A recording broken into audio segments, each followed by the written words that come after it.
Hello.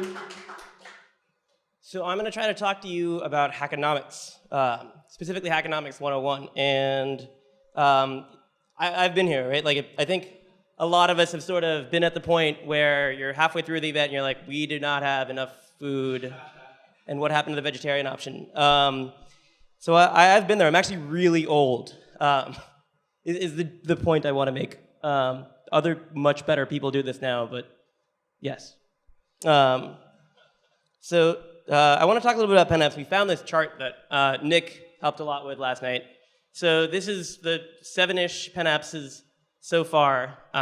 It's the number of hackers is the blue line, and the number of the cost per attendee is the red line. And right, so the attendees have gone up. We know that.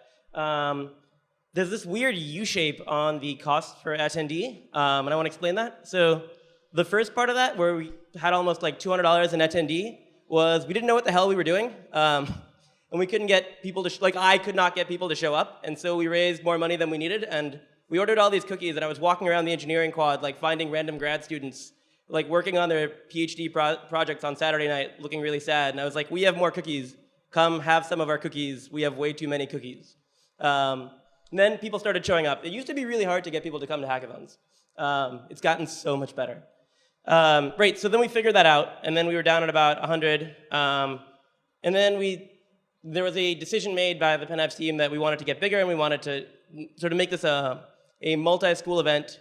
And we tried for a while to get, we were like, how do we get this to work, right? And the first time it didn't work, but the thing we eventually hit on was you just reimburse people for coming. And actually, that is what happens now. That works really, really well. MHacks figured that out. Yeah, there's a lot of collaboration type stuff. Anyways, but that brought the prices right back up, because now you're paying reimbursement fees, and we're going up to like 200, 250, and we're starting to have conversations about whether that actually works, right? There's 35 hackathons here. We're all hitting up pretty much the same sponsors.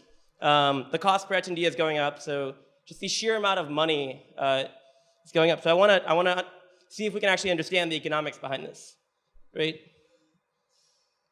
So there's a couple of types of sponsors for hackathons, and I'm going to use archetypes, and they might not be perfect, but go with me, right? There's the Venmo, the Facebook, and the Twilio, and the way I describe that is companies like Venmo, or maybe like Hearst for MHacks, is a company that's just like, hey, we want people to know that we exist, we want to be associated with this thing. Yeah, we want you to use our API, yeah, we want you to come work with us, but really we just believe in this thing, and we want to be associated with this. GE, I think, has done this as well.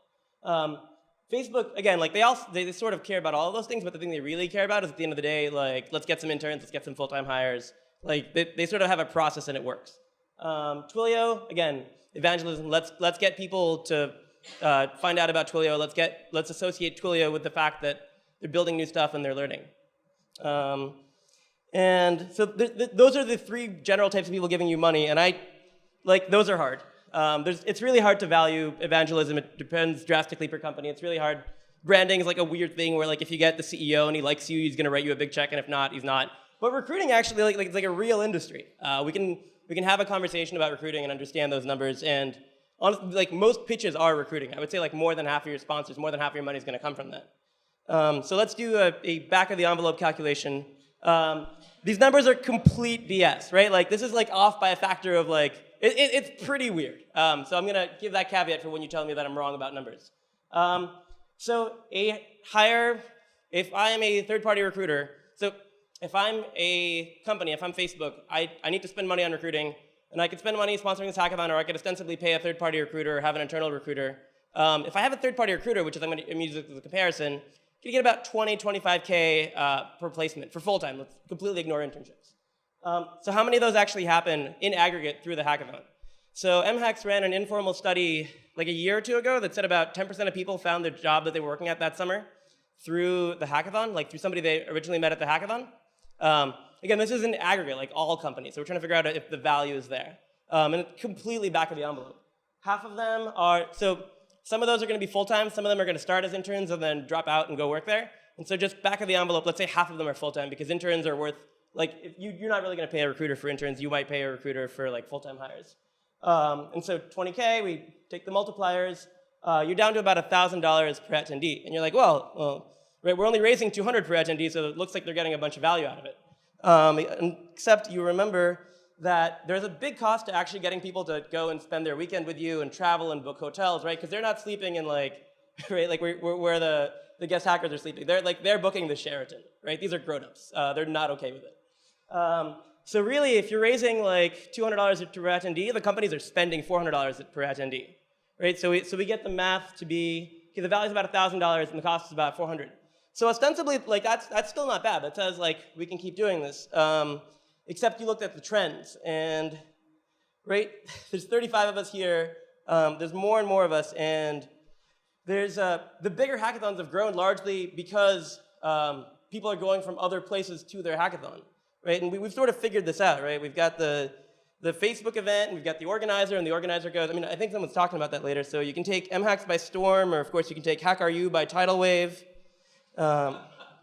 Right, and then there's you got to take MIT by Light Drizzle. It's not as far. It's a little bit further. You figure it out, right? This model works, right?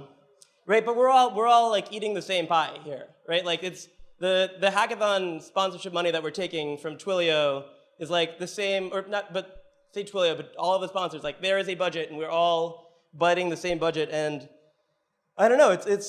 We got to see what's going on, right? If you're familiar with peak oil.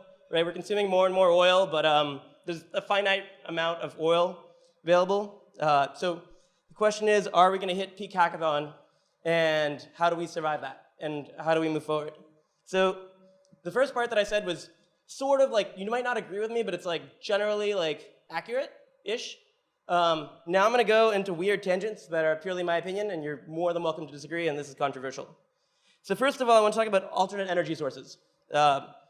To preventing peak oil. And there was a post a couple months ago called "You're Pricing Out the Evangelist," and I think Rob hit on this as well.